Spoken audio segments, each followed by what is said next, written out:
All right, Jeff Zimmerman here. I'm with the undefeated rising prospect, Samuel Arnold III. Got a big fight coming up this Saturday night at the Bomb Factory in Dallas, Texas. How you doing, Samuel? I'm doing good. Thanks for having me. Yes, sir, man. I know we've been trying to lock down an interview for some time. I'm excited to just talk to you. And I think when I first met you, it was at the airport with your dad. And that night, the local news here in Dallas was doing a story on you. Just about your start in boxing. You're 19 years old. Talk about it, man, because you're young. You got a bright future on your hands. How did you get started in this crazy sport?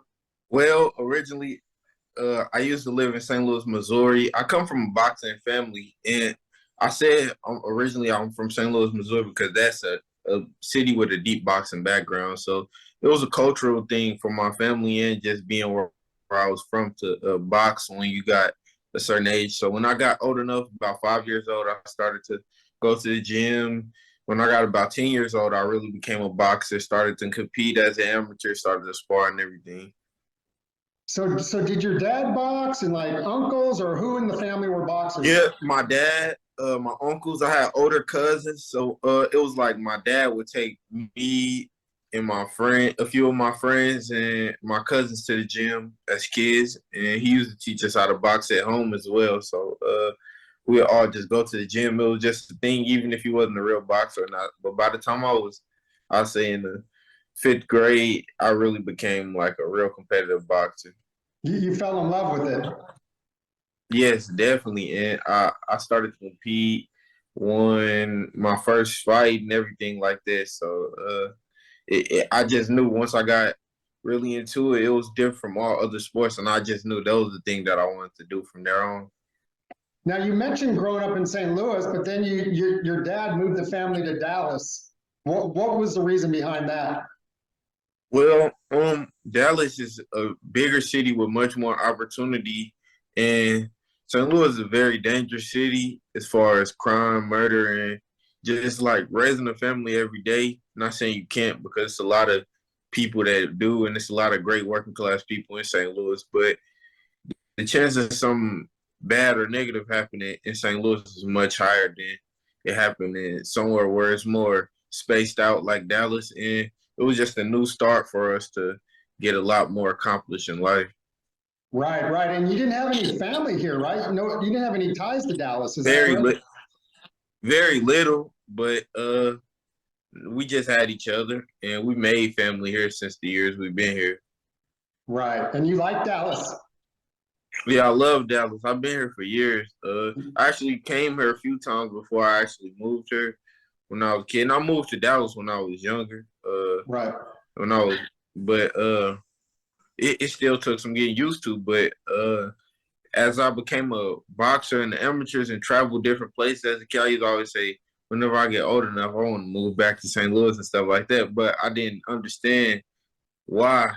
It was just hard to be a kid to move somewhere new, have to go to a whole different type of school system and not going over your cousin's house every day. It's just like you out here by yourself until I finally made friends and different things like that. So when I moved around and went different places with boxing stuff, I understood how good Dallas was compared to St. Louis and other cities like St. Louis and just as a city in general. So I appreciate them for doing that for me. You got a hell of a perspective, man, at such a young age, 19 years old. Now you became an amateur star, if I recall, seven national titles as an amateur. Yeah, yeah, I won 7 national titles. I won all the USA qualifiers, Junior Olympics, Ringside World. I placed at some silver gloves.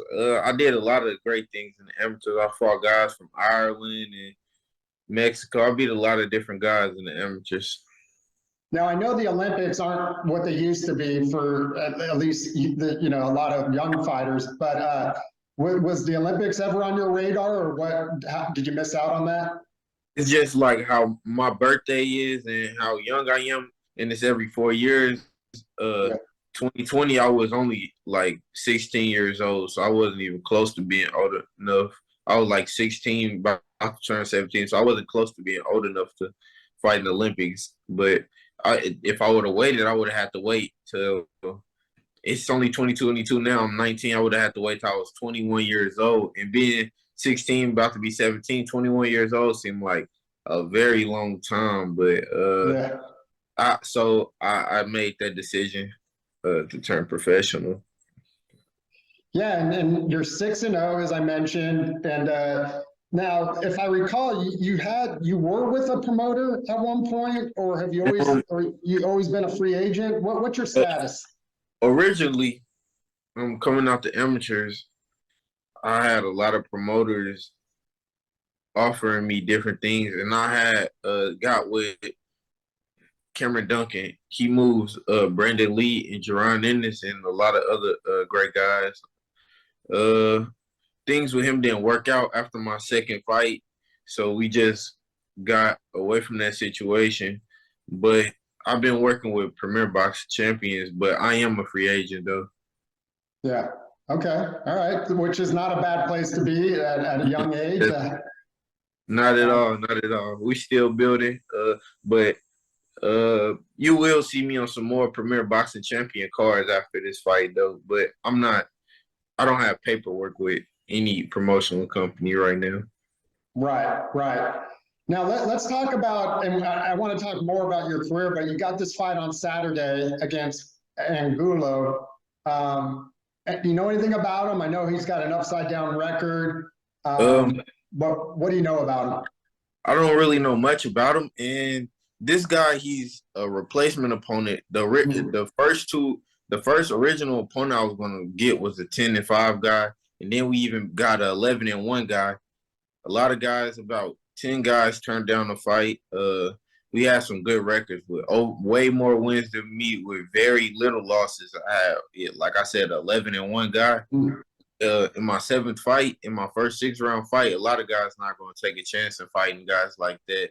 And this guy was a guy who never even fought as low as I fought. He fought at cruiserweight and stuff, and he just said he wanted to fight at middleweight. But I just know this guy wants to fight at 168, but I fight at 160. But that was fine with me. It's just a fight to keep me active, not taking this guy lightly at all. Right. But it's a fight to keep me active, fight to keep me sharp. I got another big fight coming up after this, so I don't really know much about him, but I respect him like I respect any other fighter. But at the same time, I know what I can do in the ring, and I know how much I prepare for this fight. So I'm gonna come, and hopefully it be a good fight for the fans. On his end, I hope he bring his A game because I'm ready 100%. Now you mentioned middleweight. You're if I recall, you're 6'3". Yes. You're middleweight, and I've been around you. You got a big frame. You're not a skinny 6'3". Right. How long do you plan to be at that weight, and what is your goal there? Well, my goal is the ultimate goal of any fighter to win all the championships in the weight class. So that'd be the undisputed. But I don't plan on being here. I say if I'm 23 years old, 22, I'll say that's probably the longest I'll stay at middleweight because I plan on going in between 160 to 175 throughout my whole career. But you never know what God has planned for you. You never know what opportunities might come. So I'm gonna just keep campaign at this weight that I'm ranked at, middleweight, stay disciplined, make the weight. But for this fight, I didn't really have to make as much sacrifice as far as cutting weight. So I'm fighting at 168. So I'm going to stay here as long as I can until I accomplish the goals I want to accomplish, or until I feel like I got the biggest opportunity I can get at the weight. And then whenever I feel like it's the time for me to officially go up to 68 and then 75 after that, then I'll do that. So let's talk about that weight, because I mean, obviously you're still young, but listen, 5 years ago when you were still in the amateurs, these guys were still doing things. You got Benavidez, you got Caleb Plant coming up, obviously Canelo's out there. Who are some of the guys that you have followed in your career just as a young fighter?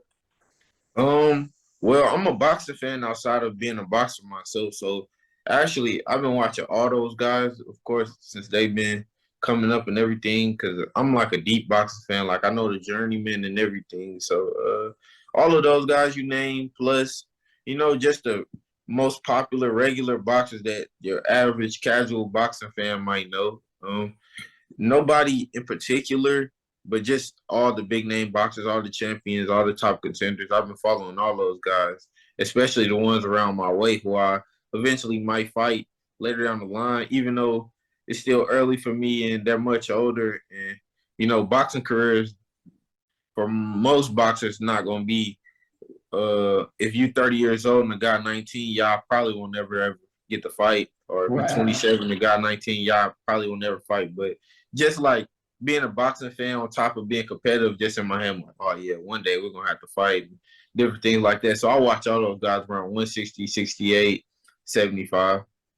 Have you sparred any of those guys? A lot of times as a young fighter, like if you recall, like Spence, sparred with Mayweather when he was young in his career. And actually, as the rumor has it, gave him a lot of good work, Yeah. Have you sparred with any of the top guys, any of the champs? I spar with a lot of guys. I spar with Harrison. I spar with Porter. I spar with Maurice Hooker. All those guys are world champions. Those the three biggest names who I can think of right now. It's a lot more guys, but those are like the main three guys. And I sparred those guys when I was like younger than 19 too. So I sparred Porter last year. I sparred Harrison, I think 2020.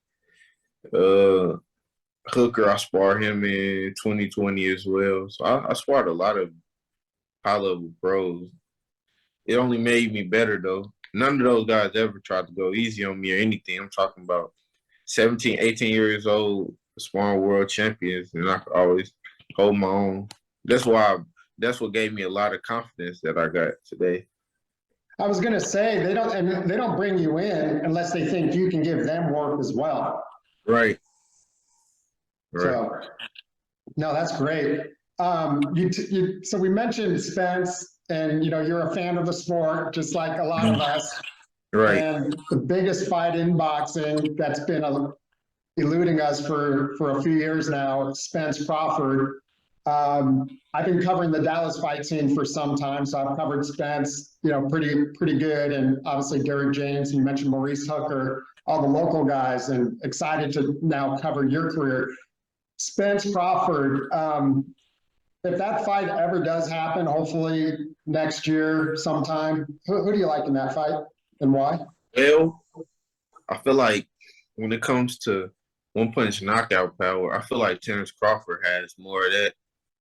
He displayed it more. If you look at his fights and pay attention, I feel like Earl Spence is more fundamentally sound, straight down the middle, as far as straight punches, accuracy on his punches, and keeping his hands up and tight. I think I wouldn't say. I think I have to say Earl Spence, being a little biased because I got a lot of love for Earl Spence, and I've been knowing Earl Spence for years. But being 100%, I think it's a dangerous fight regardless. But I feel like Earl Spence should be able to win.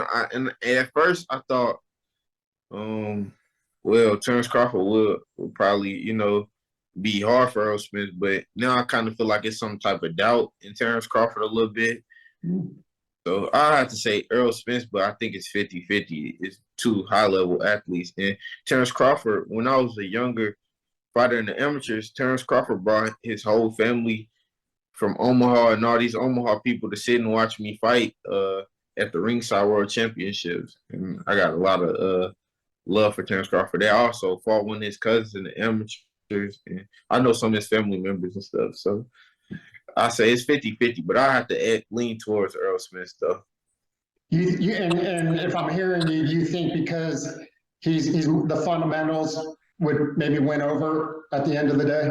Yes, I think so. I think he's more Earl. I think Earl Spence sticks to his game plan more than a lot of fighters in boxing. People say he's basic and stuff like that, but he he wanted to do in the ring, and he executed. So if he gonna stay, if he throws them jabs and digs to the body, he stays on that the whole fight. He don't go around and do this, do that, and all that. He just stick to what he know he good at and win a fight like that. And a lot of guys he break down with that system, and it worked for him. It might not be pretty, it might not be flashy, but it worked for him. So yeah, I have to lean towards Earl Spence.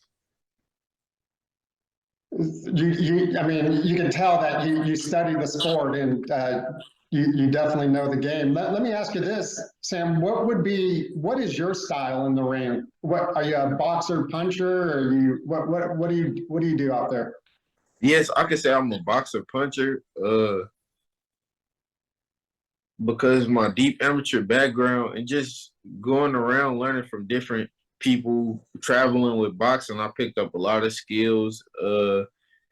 And then the puncher, I say that come from one, naturally just being a strong person, but just the grit of coming up sparring like the Mexican style fighters in Texas and stuff like that, that make you punch hard. And then I say the boxer comes from St. Louis, the slick Midwest style, the jab and the boxing and movement, head movement, everything. So I would say I'm a boxer puncher. And I'm gonna display more of my sharp boxing instead of my knockouts better than what I have, but definitely a boxer puncher. Were you a Corey Spinks fan at any time? Yes, actually me and Corey Spinks, I talk to Corey Spinks all the time. I got his number. I FaceTime him. I'm supposed to be going out there and getting some training and everything pretty soon, probably my next camp. That's great. Talk about a family business with the Spinks family. And we'll wrap it up here. Jeff Zimmerman, FightNews.com. I'm with the rising prospect out of Dallas, middleweight Samuel Arnold III. Big fight this Saturday night in Dallas. We talked about Caleb and Benavidez a little bit. You know, they're at 168. Obviously, Caleb got the money fight that everyone's been trying to get with Canelo, and held his own for a good part of that fight until he got stopped late. What are your thoughts on that fight? And, you know, completely different styles, you know, in the ring. I feel like Plant actually is the more skilled boxer and more slick and elusive boxer. I feel like Plant had in his head that he's fighting Canelo, and he had a little too much respect for Canelo in the ring, because not just off of him getting stopped, but you have to watch the clip where he's saying, "Oh, I'm pretty good," but you know, that's like asking another fighter for approval of how good you are. But I feel like Plant actually could have beat Canelo. I feel like he just came into the fight thinking he's fighting Canelo instead of thinking, "Oh, I'm just fighting another boxer." But I feel like now that Plant got that win and he went back and looked at the film and everything, he's more confident. And I was actually there when he knocked out Darrell. He's more confident and know, on top of Canelo just losing to Bivol, he knows, okay, if I do this, I'll win. And he see how good he was doing, and I think he's more confident if they have a rematch, and I think it'd be a better fight the second time around. Who do you like so do you like Plant versus Benavidez? How do you see that fight shaking out? I feel like Plant, from his energy when I was at the fight, he seemed pretty confident. And his plan, what he was basically saying was to beat Benavidez and then come for Canelo to get his rematch. So I feel like Benavidez, I feel like Benavidez probably will win just off of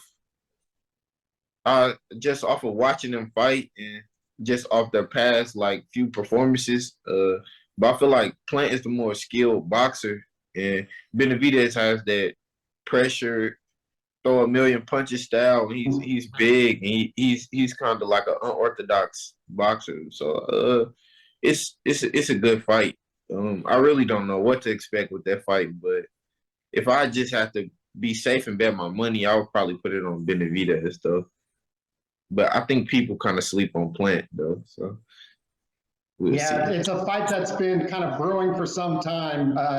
They haven't really gotten along too well, it seems, over the years. So should be a great fight. Hey, but before we wrap up here, Samuel, I noticed like on your Instagram, you were speaking out of middle school. Talk about, just being an athlete, you talked about your, upbringing a little bit, trying to, for a better future. What does that mean to you to be able to kind of share some advice or share, because you're still young and to be able to talk to kids out there? Right. It means a lot to me because not just in the minority community or in anything like that, but just in the world in general, all people, we have access to, I feel like us as humans have access to too much negative things as far as like everything is one click away on the internet. So kids can be exposed to stuff so fast and so simple and easy. And I just feel like it's important I just feel like it's important to promote positivity to the youth and also give kids some type of motivation to where they don't think they're behind in life because they see a kid who's rich on social media or kids who look like, or just people in general look like they're living a good life on the internet. And then they look at their life like, it's not much of anything. So I just feel like it's important to inspire and promote something positive to the youth because at any second, a 13-year-old, 12-year-old kid can just go on a iPhone, for tablet, computer, and just click on and look up anything they want to on the internet. So I feel like it's important, and that's another thing that's like my purpose too. I just want to be something positive to the youth. They're like, oh yeah, I can do this.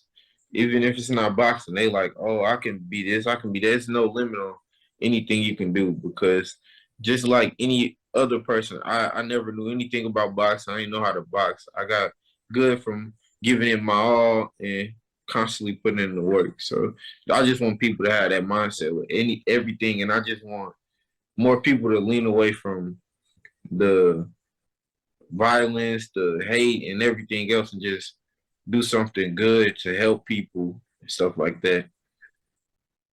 Well said, man. Well said. You're very well spoken, Samuel, at such a young age. Just in communicating with your dad, and I can tell you were raised right, and I can't wait to follow your journey. I know it's just starting. It's probably hard to be patient at this, in boxing nowadays. You see all these young guys vying for championships, et cetera, but it sounds like you're on the right path. Big fight this Saturday night to keep it alive in Dallas at the Bomb Factory against Uriel Angulo. Man, I really appreciate it. Next time we're going to do this in person, but I wish you all the best this Saturday and beyond. Thank you, and thank you for having me as well. Thank you, man. Good luck, and we'll be talking to you.